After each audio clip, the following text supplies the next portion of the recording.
let's talk about the elephant in the room here, Meghan and Harry. They got one-line reference in the speech, perfectly warm, but one line, I want to express my love for Harry and Meghan as they continue to build their lives overseas. Let's just hear him from the man himself, King Charles. As my heir, William now assumes the Scottish titles which have meant so much to me. He succeeds me as Duke of Cornwall. With Catherine beside him, our new Prince and Princess of Wales will, I know, continue to inspire and lead our national conversations, helping to bring the marginal to the centre ground, where vital help can be given. I want also to express my love for Harry and Meghan as they continue to build their lives overseas. What I thought was interesting, Tom, you've just written this excoriating book about Meghan Markle.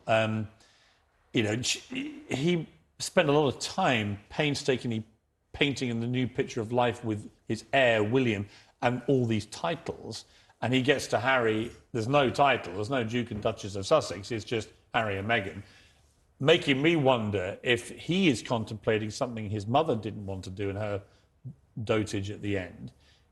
Are we reaching a point where Charles could actually take their titles away if he feels that the drip, drip, drip damage of the way they've been exploiting them for personal gain becomes too much to sustain for the way... Well, I think that his reference was safeguarding. I mean, Charles's great threat to his monarchy is the biography, and Meghan doing more interviews like she did last week after the cut. You mean Harry's book that's coming? Harry's book, the biography. I mean, that's going to be devastating for the royal family because that's the only way that Harry can make his income. I was told this week that Charles is incredibly hurt by what's happened with Harry and Meghan.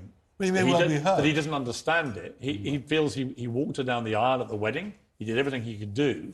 And he's now being painted as the bad guy. That Camilla may be coming in for a lot of criticism from Harry's book as some kind of revenge he feels for his mother and so on, which could be incredibly badly timed for Camilla, just when her public standing has never been higher, actually, due to 17 years of dutiful work at Charles's side. You know, they're just like these renegade royals running around without any sense of real duty, who just want to make money and attack the royals. Well, I think that's absolutely right, but I think the auspices are bad because Harry was clearly forced to pay for his own fare up to Scotland. Yeah. He was told he had to make his own way home, so he flew commercial. And he left at like 8 o'clock in the morning. He didn't even have breakfast. Did he even see? Did he see William and Charles this morning? I doubt it. And he's been living down in Windsor in Fromwell Cottage, 500 yards from William, without even saying hello to him. I can't. Knowing what they used to be like, those two, it is incredible how deep this rift is. Well, there is one element. There's one grist. What has caused all this? Meghan Markle. Exactly. Yeah. And she loves it. She loves the publicity. She seems to thrive off familial drama. She's disowned all her own family, her dad, everything else, and now she's dragged Harry away from it. And what's interesting are we painting her unfairly, so? Well, no, I think, in a sense, it depends what you mean by fair in this case. I mean, her sole existence in life depends on the royal family. Yes. It is her asset. Yes. The asset, I think, the more she draws it down by being rude about them, the more she'll suffer. And I think it'll be like the Duke and Duchess of Windsor way back. They'll fade into the background. But once they left those two, Wallis Simpson, and they didn't attack the monarchy. No. They didn't, give horrible interviews, chipping away, calling them a bunch of callous racists. I mean, they just left. All right, he abdicated, it was awful, blah, blah, blah. But they didn't continue to be this running sore. The issue I think Charles is going to have with his own son, now he's king, this is his son and his daughter-in-law, who is now referenced in his first speech as king. If they continue to just run around, spray-gunning the royals, attacking the monarchy and the very institution itself, where does this take us? But it diminishes its force the more it's used. It's all going to be history. They're not going to be allowed any new material, so to speak. And they're going to be drawing down on that old material over and over again. They're inventing material. They're inventing material. That's the real danger. Well, I thought today was very interesting because, of course... Tom will write lots more books. Well, it's a very... Honestly, I read it on holiday. It's a fantastic book. But their two kids, for example, you may remember in the Oprah Winfrey interview, Esther, that Meghan Markle tried to paint a story, which was that the reason Archie, the son, had not been made a prince was because of his skin colour. and today he becomes a prince, because it was always the case that would happen once the Queen had died and Charles became king. Had nothing to do with skin colour. But this is the thing, that's immediately we have ammunition. 2 allegations in the Oprah interview of race. One was an unnamed member of the royal family expressed concern over the boy's potential skin colour. They couldn't even decide what year this conversation was supposed to have happened, Harry and Meghan. Now the other allegation has been, as we knew at the time, obviously was complete nonsense, because today he is a prince.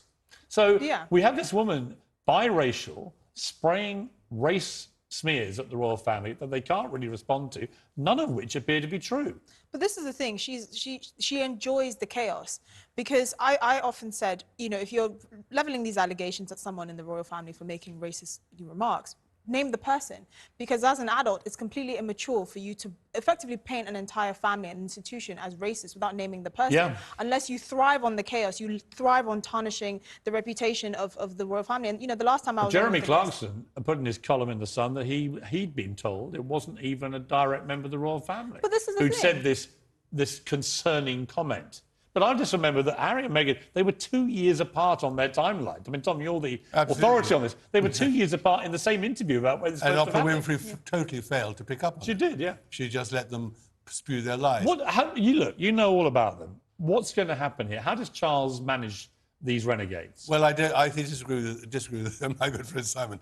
I don't think it's going to be history. They can only profit and survive by inventing smears, inventing lies.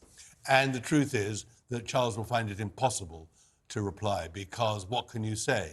I don't think that he can withdraw their titles. That will look petulant. Why not, though? Actually, why not? Well, you can't take Harry's birthright, i.e. he's a prince. Why not? Well, because it doesn't work. Why can't you just say they can't use HRH in public? Well, it doesn't matter, and that didn't matter at all. No, but take away Duke and Duchess. I come from Sussex. I've spent more time in Sussex in the last week than Meghan Markle spent there in her life. Apparently, she's been in the county for 5 hours. Right? Yes, I resent the fact that my county where I grew up, she's the Duchess of Sussex. But Piers, really, be realistic. You can't take away her title. If we take the title, it won't stop her talking. No, but what it does do is stops them being able to trade as royals. She can only trade which as is a where royal. their real currency She can only trade as a royal if the American public respond to it. If the American public say they're not proper royals and they silence them, if congressmen and senators didn't take her call, this is the Duchess of Sussex, utterly shameless.